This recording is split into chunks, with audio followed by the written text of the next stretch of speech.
Hi, everyone, and welcome back. In this discussion, we have Dana Todd from Chicago, from the Chi. Dana, welcome, and can you introduce yourself and talk about some of the things that you and your organization do? Thank you, and it's wonderful to be here. My name is Dana Todd, and I'm the founder and CEO of a company called Balladana. And we are a startup in the fashion space. And we are specifically a marketplace for made-to-measure women's clothing. And what's unique about that, you envision it as like a very small Etsy or a specialized Amazon that's a marketplace business model. But what we do is foster and work with a network, a highly curated network of providers of women's made-to-measure clothing, which is a very specific skill set. So we find them from all over the world, and we bring them to an American audience at a price that aligns pretty closely to what you would pay in a good department store. Our goal is to replace fast fashion and mass manufactured clothing with on-demand manufacturing. Um, and we'll get into this a little bit more, but that's kind of the high level view of who we are and who we serve. We've been in business now, we've been live for about 2 years. We have 12 designers in 10 countries and growing. So that's where we are right now. And I'm thrilled to be part of this conversation because this is all kind of an unfolding mystery for me as a business owner. All right, I'm glad you agreed to be on, um, and to get in the hot seat. So, first hot seat question Ah. is, what is your definition of sustainability? And the second question is, what are your top two SDGs? So the definition of sustainability is definitely, I would say it's both fuzzy and evolving for me personally. And I think I did some Googling just to see like, what do other people say on this? And I think the UN has a fairly quantitative, like it's meeting today's needs without impacting future people's needs, which still seems Yeah. very quanty.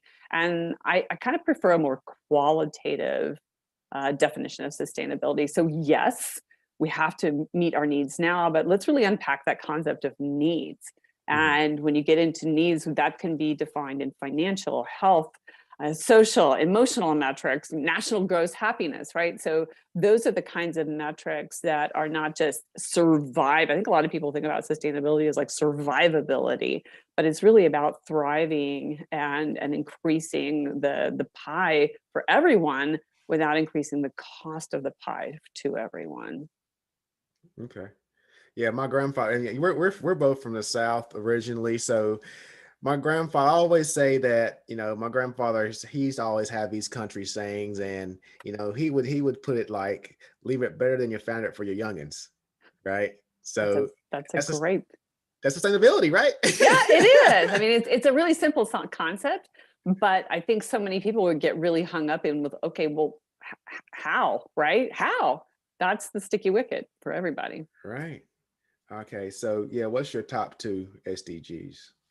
So for us, the concerns that we think that we can address most have to do with environmental impact and human welfare.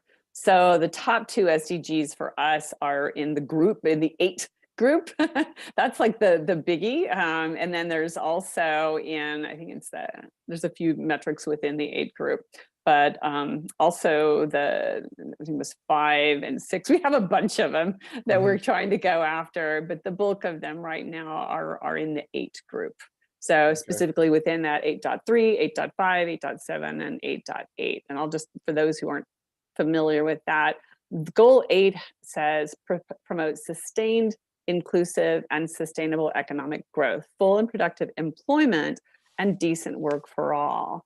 And for us, the subs to that are specific to promoting entrepreneurialism, or what they'll call more, I think they have a word for it. It's a less structured type of work that you think of. Micro and small to medium sized enterprises, including access to financial services. So we, by our whole business model, encourage entrepreneurship because we're a network model.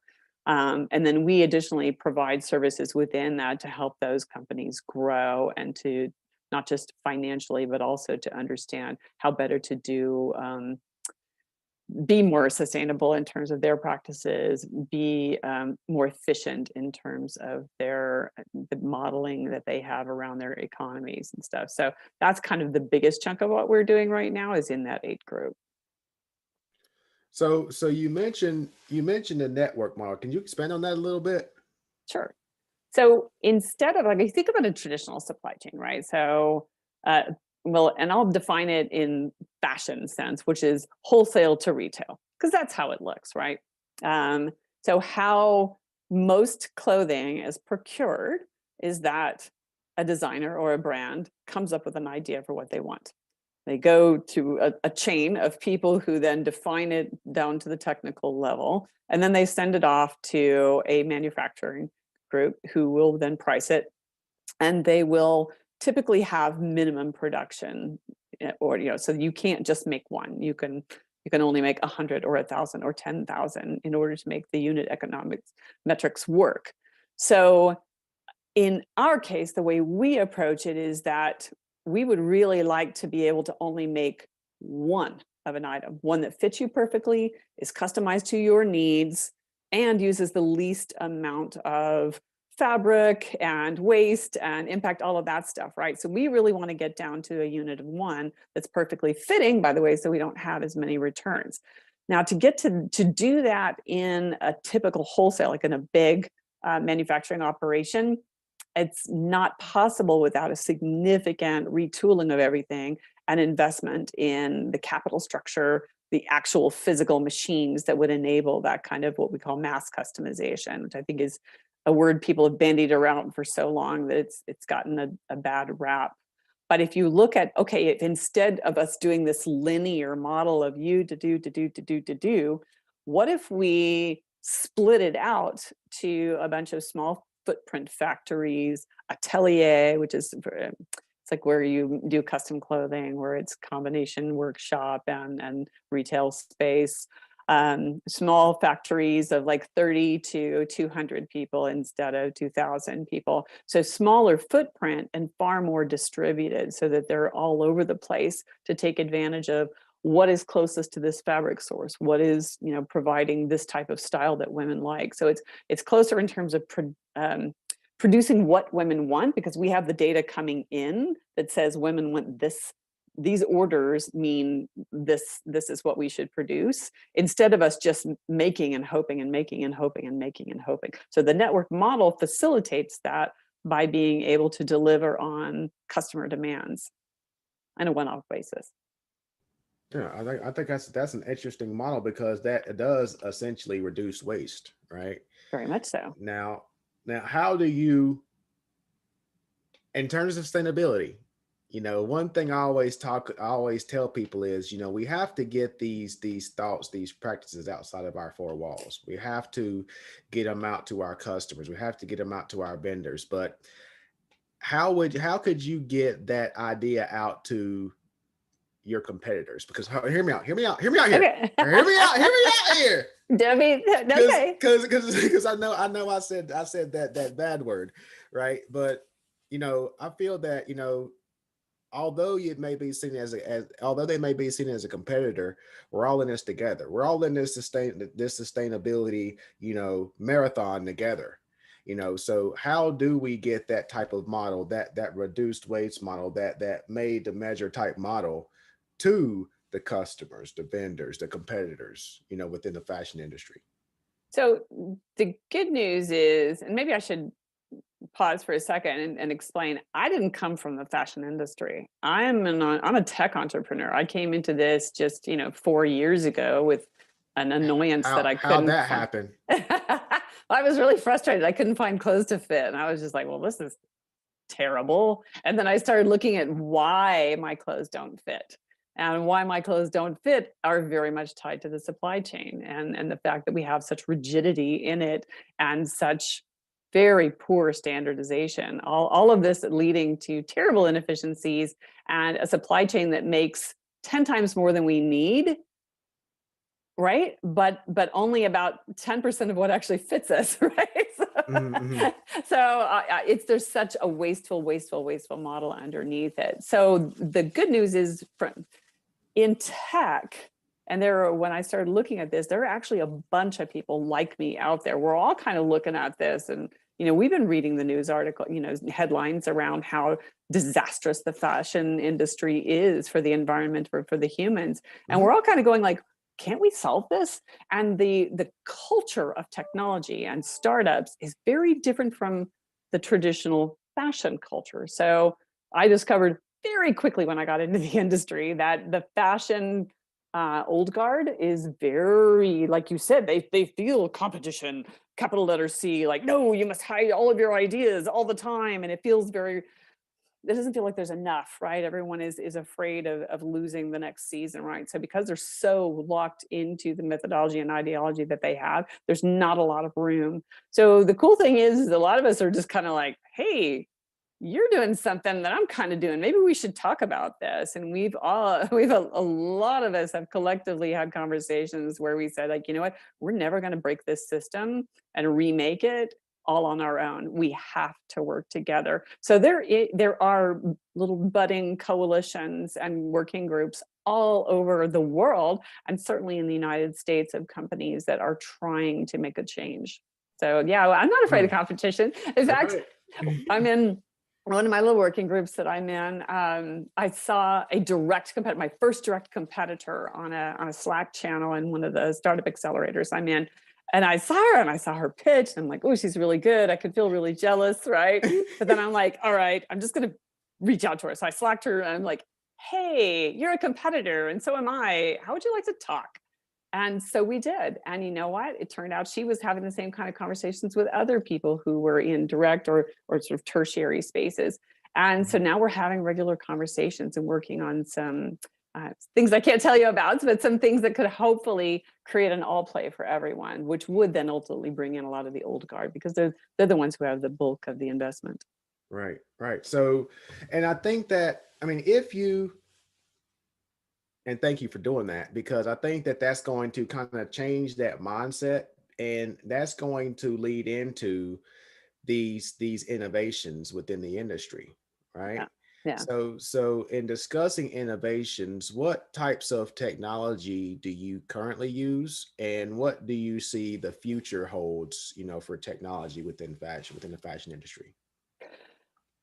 Well, we have our whole e-commerce platform is proprietary, but the place that we're creating connectivity to the ecosystem. So my roadmap, if you were to look at my pitch deck, has us looking at two areas of connectivity. And the first, connecting, I forget which direction I'm in on the camera here, connecting with body measurement and sort of consumer facing technology. So that would be other e-commerce platforms out there, brands that are selling online and body scanning in order to help customers set their fit profiles and their preferences. So there are a bunch of different companies out there who build apps and like whole rooms where you can get scanned, really interesting things out there. So our first technology investment around our intellectual property has been in what we call an integration portal. So that allows us to pull in measurements from all these disparate scanners and normalize that data so that it can be used in a somewhat standardized way for our tailors. So step one is it's hard to use the standardization word. Nobody likes to be, they all want to be standards, like especially in fashion. It's a nightmare. So we're starting to use the idea of calibration instead of standardization, right? So creating calibrative and connective tissue on the consumer facing side. The next step beyond that would be on the back end, right? So then being able to push the information into your pattern making software, into the PLM systems, and then not just push that way, but also be able to create a feedback loop so that you can fine tune that over time, because there's so much room for error along the way. And currently, there is no true end-to-end connectivity, but there has been some novel innovation there. Gerber they're one of the big software companies that makes these PLM systems. I heard that name often on the Clubhouse. Yeah, so Electra and Gerber, and there's another one who's going to escape my mind, but these are sort of the old guard of like enterprise resource plan. They're ERPs, but they're PLMs for this application. But if you think about large software, most of them do not have cloud-based applications. They do not have open and connectable resources. They're not Salesforce. Some of them still operate on a physical machine. They give you an actual key fob, a USB to plug into your computer to protect from anybody else using this $100,000 plus piece of software. So they've had a lot of legacy investment, but they've seen the writing on the wall. They understand now how they need to be. So they are making changes. And there are a lot of people coming in ankle biting, right? Like, you don't want to pay $100,000 for that? Well, guess what? $60 a month, you can license it from Bespokeify, right? So there are people nibbling away at some of the offerings. And so I think it was all very accelerated by the pandemic. And we've seen a lot higher awareness and adoption, even at the consumer level, around touchless try-on and body scanning and things as a way to get clothing without having to go into a store. Interesting. So where else do you think that the future of the industry is going with technology?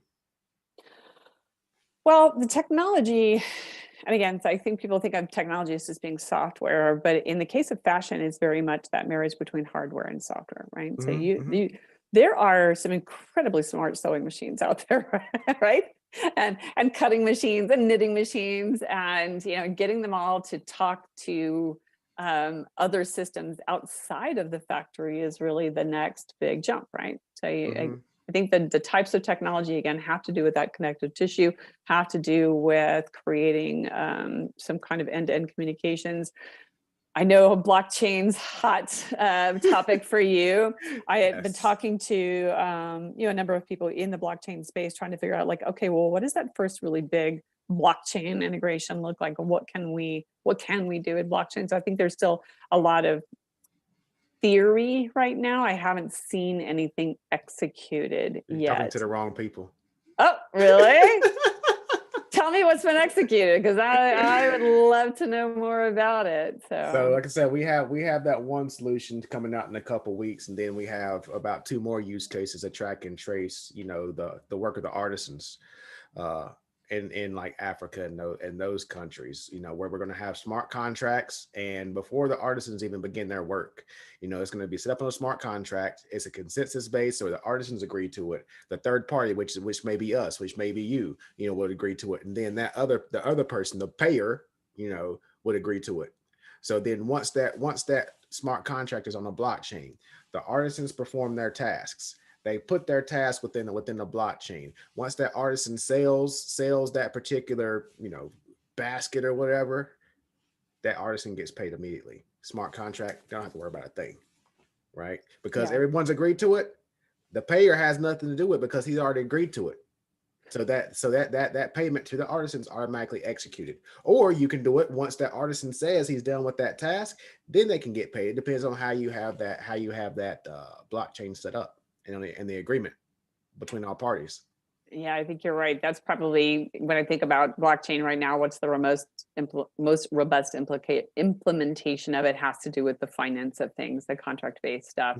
Where I would hope ultimately blockchain would evolve would be to also look at carrying component level information, sustainability information. So it's, down to that, it's really hard. And so we work with a network of people, and we interview them closely. We try to understand exactly what they're doing and make sure that we have full transparency into our pipeline, into our supply chain. But it is possible, right, that let's say they need a button, or a series of buttons, something that's like down to the component level. If they go out to a button factory that's nearby, because they don't produce them themselves, but that one is tied to something that might have a human rights violation, for example, or might be made of something that is definitely bad for the environment, right? So any of these, we want to be able to have some kind of connective tissue and reporting if possible, because right now everything's living in everybody's systems, and it's not really pulled together in any way. Yeah, but that's why blockchain hasn't been widely adopted in the supply chain, because of that very reason. People have things to hide. People don't want to put that on a blockchain, right? And if they and if they're, I don't, in my opinion, it's gonna take an Amazon or a Walmart or an H&M to say, H&M already has a blockchain, but for the H&M to say, okay, you have to track and trace everything. If it comes to us, it has to be on a blockchain or you won't get paid or we won't accept it.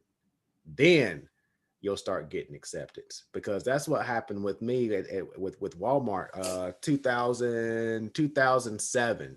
I had a client that worked with Walmart, made up like 70% of their business. And Walmart said, if you don't implement EDI in the next 6 months, we're not doing business with you anymore. So they had no choice. So demand leads supply.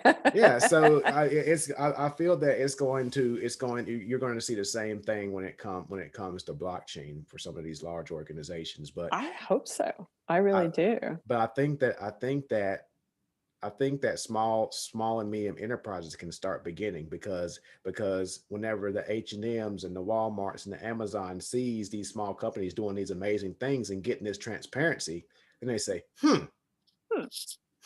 let me look into this a little bit more, so, and that's what I speak about at all these conferences, where I say we need to audit sustainability, and I've said that in a number of these discussions where, we have these sustainability reports that are coming out, and organizations are so proud of these sustainability reports, but the majority of them aren't being audited. And I think it's hogwash. Or greenwash. Yeah. You got me on that one. But yeah, I mean, until it's audited, until it's transparent, until these consumers say, okay, this is all well and good, prove it. Until they say prove it, I don't believe it. Yeah. So that's just my view. I agree. No, I think there's a lot to that, and trying to measure that footprint, I think, is the biggest frustration a lot of people have, especially on the environmental side. So you asked about our sustainability goals. So one of the others has to do with water and materials, environment, basically, not using tons of water, not polluting the world. So by its very nature, on-demand manufacturing is the most sustainable way to procure a new garment. It really is. And unless you wove it yourself out of recycled plastic bottles. But basically, having something made in a one-off basis is of all of the methodologies, one of the most sustainable, lowest footprint in terms of harm. But right now, only about 17% of consumers even associate that benefit to custom clothing or on-demand clothing. So there needs to be a lot of consumer education around it. Deloitte has predicted that custom-made clothing and on-demand manufacturing will actually take up 30% or deliver 30% of all the garment production by 2030. So that's not very far away. That was one of the questions I had. How much of the market does it make up? Well, right now it's only 1%. Yeah. Okay. And much of that is done by your little local shops, right? It's not, the big men's warehouses and things like that. It's really being done by all these small businesses. So it's real hard to track, very, very hard to track. But if you put them all together, we think it's between 1 and 10% of all garments produced right now, depending on the country, are done in a one-off fashion, done by a local company that's actually building it from scratch. So that is a good thing, right? But we trying to get from 10 to 30 on the backs of a bunch of small businesses who aren't talking to each other is not going to happen. So back to that network model before, how do we, does it look like Uber? Does it look like how do we facilitate that without creating the problems of Uber, right? How do we create the beautiful distributed labor force and, a highly transparent and managed risk network without having the problem that markets create, which is a suppression of the valuation, right? So in Chicago, for example, Uber and Lyft was drivers, well, I guess in any major city, they were making bank at the very beginning, right? But then everybody jumped in there and was driving, right? And all of a sudden it became a less than wonderful job in terms of the reward. So I think the economics really have to be figured out and watched closely, along with those other beauty metrics, right? The beautiful metrics like we've saved this much water and we've, saved this much landfill. So you can report all these positive things, but there's got to be a way for us to also offset that by looking at capping harms that can come out of a system that's too efficient, right? Yeah, yeah, and that's another thing where one thing I call out for these people that do these sustainability reports, if you don't see anything negative on these sustainability reports, that's a red flag, because everyone has areas of improvement. You know, even Patagonia has areas of improvement, right? Unilever has areas of improvement. So, you know, Yeah. if you are on that sustainability reporting, in agreement with it, like I said, just look for areas of improvement for those organizations. And because I mean, it's continuous improvement, right? I mean, I'm trying to continuously improve myself, So it's always a task for organizations and individuals to see how it can continuously improve. So last few questions. So for those people that are in that startup phase, what types of what tips, what gems do you have for those early stage startups? Well, I think, first of all, what I would say is don't be afraid. The fact that you're a small business, I mean, I am not a big company with a whole department that is running our sustainability goals and seeing where we go. I'm like a company of two and a bunch of contractors, right? Plus our network. We are a small company. Anybody can do this, but start small, right? You're small, start small. Pick a couple of components. Each one of those is the big SDGs are huge and overwhelming. So like we looked at 8 and we were like, yeah, we want that. But then like we can't do every single part of 8. We could do pieces of it. Pick 1 or 2 even, and start to not just put together a nice PowerPoint to share with everybody, but actually do the work to think it through in terms of what you're going to have to do as a business to make that happen, right? So like in our company right now, our documentation is very limited.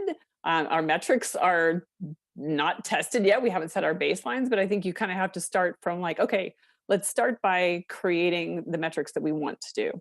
And then understand like, okay, how do we get those metrics? And what does that mean in terms of our processes? So I come from digital marketing. That was my background. So in digital marketing, data is everything, right? So start with the data, start with what you want to do, start with what you want to impact, and start with the metrics that you'll need to prove that you did something.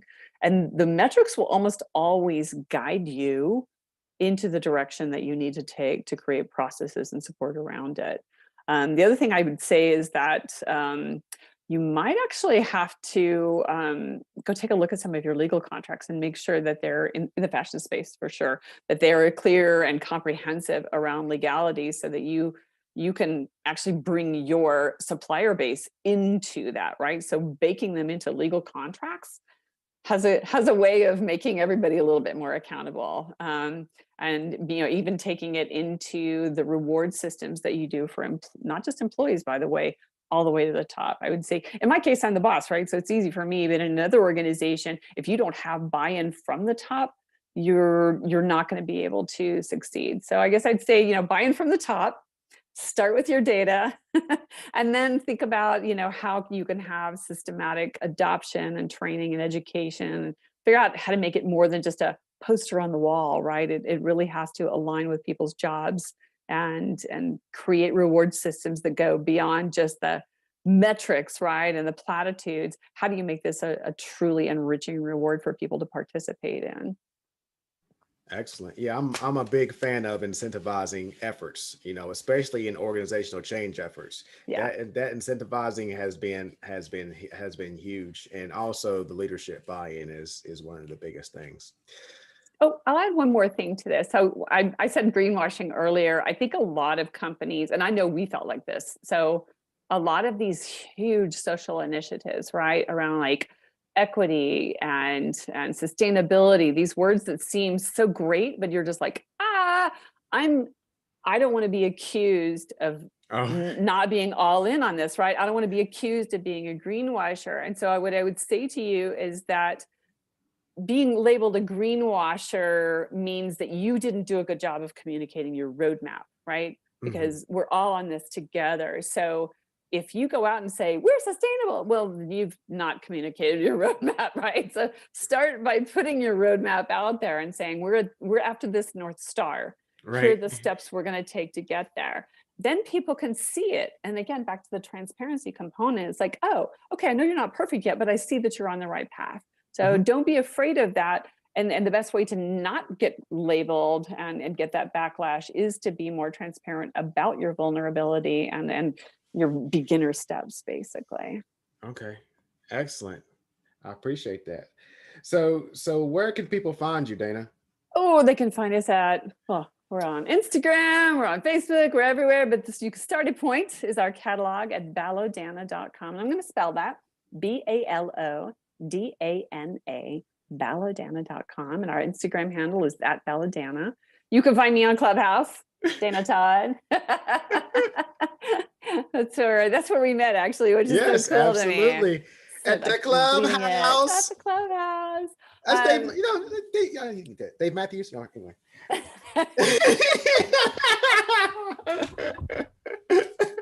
Too close to school. So yes, I would love to talk to anybody out there who has questions about it or wants to participate in any of the sort of ground level work that we're doing. We're definitely have a lot of grassroots efforts popping up all over the place, and I've got some research I can share with people about what we found, who's doing end-to-end on-demand manufacturing, and how is that prototype going from idea stage to full-scale production. I would like to get that. Just to let you know. I will send you a copy of it. Thank you. Thank you. So Dana, thanks a lot. It's been an honor, and until next time, signing off. Thanks a lot, everyone.